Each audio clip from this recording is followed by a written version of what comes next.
بسم اللہ الرحمن الرحیم۔ السلام علیکم، کیسی ہیں آپ سب؟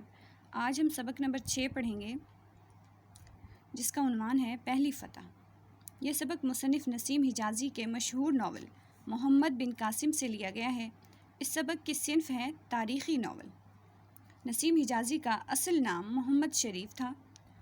یہ 1914 کو پیدا ہوئے، BA تک تعلیم حاصل کی۔ طویل عرصے تک صحافت کے پیشے سے منسلک رہے۔ صحافت ترک کر کے ناول لکھنے لگے۔ تاریخی ناول نگاری میں خوب نام کمایا۔ آپ کا شمار ادب کے معتبر ترین مصنفین میں ہوتا ہے۔ نسیم حجازی 1996 میں فوت ہو گئے۔ ان کے لکھے ہوئے ناولوں میں محمد بن قاسم، آخری چٹان، آخری معرکہ، خاک اور خون، پردیسی درخت، قافلہ حجاز کے علاوہ اور بھی بہت سے ناول شامل ہیں۔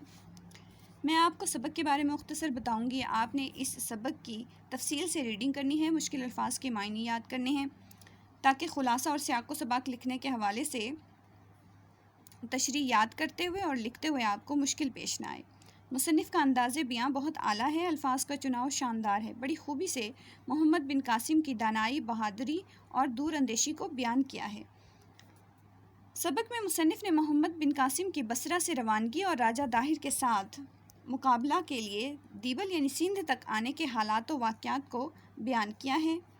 روانگی کے وقت لشکر اسلام کی تعداد 5000 اور بعد میں 12000 ہو جاتی ہے۔ بصرہ سے لے کر دیبل پہنچنے کے سفر کے دوران وہ چند اور مہمات کو بھی سر کرتے ہیں۔ دیبل کے قریب سندھ کے بحری قزاقوں نے عرب تاجروں کے بحری جہاز کو لوٹ لیا۔ انہوں نے عرب تاجروں کو عورتوں اور بچوں سمیت قید کر لیا۔ اس وقت حجاج بن یوسف عراق کا گورنر تھا۔ انہی عرب قیدیوں میں سے ابو الحسن کی بیٹی ناہید نے حجاج کو خط لکھا کہ اے حجاج، اگر تم زندہ ہو تو اپنی غیور قوم کے یتیموں اور بیواؤں کی مدد کو پہنچو۔ یہ پیغام سن کر حجاج نے سندھ کے حکمران راجہ داہر سے مسلمانوں کی رہائی اور بحری ڈاکوؤں کو سزا دینے کا مطالبہ کیا، مگر راجہ داہر نے لاپرواہی کا مظاہرہ کیا۔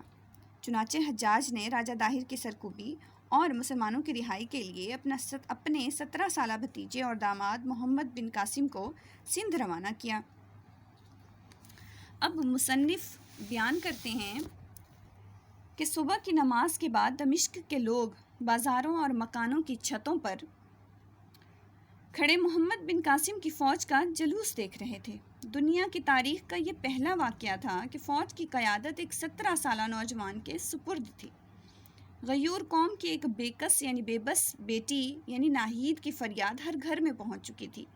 بصرہ کی عورتوں میں زبیدہ یعنی محمد بن قاسم کی بیوی کی تبلیغ کے باعث یہ جذبہ پیدا ہو چکا تھا کہ ناہید کا مسئلہ قوم کی ہر بہو بیٹی کا مسئلہ ہے۔ خرابی صحت کے باوجود محمد بن قاسم کی والدہ بصرہ کی معمر یعنی بزرگ عورتوں کی ایک ٹولی کے ساتھ جہاد کی تبلیغ کے لیے محلے کی عورتوں کے پاس پہنچی۔ بصرہ کی تمام امیر و غریب گھرانوں کی لڑکیوں نے اس کی تقلید کی یعنی اس کی پیروی کی، اور مجاہدین کی اعانت یعنی مدد کے لیے بصرہ کے بیت المال کو چند دنوں میں سونے اور چاندی سے بھر دیا۔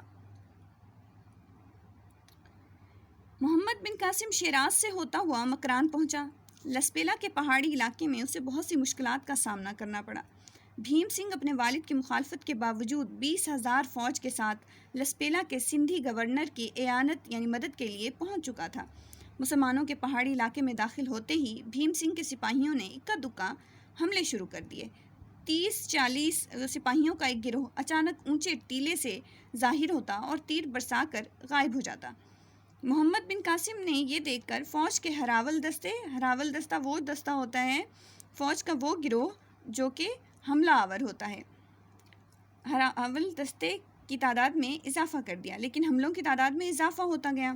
رات کے وقت شب خون یعنی حملے کے ڈر سے 1/4 فوج کو آس پاس کے ٹیلوں پر قابض ہو کر پہرا دینا پڑتا۔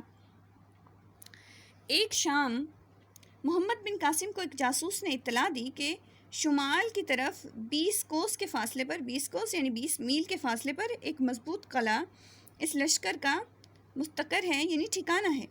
محمد بن قاسم نے اپنے تجربہ کار سالاروں کی ایک مجلس شورا بلائی، یعنی چند افراد کو بلایا اور ان سے مشورہ کیا۔ محمد بن قاسم نے کہا کہ جب تک یہ علاقہ دشمنوں سے خالی نہیں ہو جاتا، ہمارا آگے بڑھنا کسی خطرے سے خالی نہیں ہوگا۔ ہمیں پہلے اس قلعے کو فتح کرنا ہوگا۔ اس مقصد کے لیے میں اپنے ساتھ فقط 500 پیادہ سپاہی لے کر جانا چاہتا ہوں۔ پیادہ یعنی پیدل سپاہی۔ ایک بوڑھے سالار نے کہا کہ مجھے یقین ہے کہ انشاءاللہ آپ کی کوئی تدبیر یعنی کوئی بھی کوشش غلط نہ ہوگی، لیکن سپہ سالار کا فوج کے ساتھ رہنا ہی مناسب ہے۔ سپہ سالار کی جان بہت قیمتی ہوتی ہے، وہ فوج کا آخری سہارا ہوتا ہے۔ اگر اس خطرناک مہم کے دوران آپ کو کوئی حادثہ پیش آ گیا تو کیا ہوگا؟ محمد بن قاسم نے کہا کہ قادسیہ کی جنگ میں ایرانیوں کو شکست اس لیے ہوئی کہ انہوں نے اپنی طاقت سے زیادہ رستم سے امیدیں وابستہ کر لی تھیں۔ رستم مارا گیا تو مسلمانوں کی مٹھی بھر فوج کے مقابلے میں ایرانی فوج بھاگ نکلی۔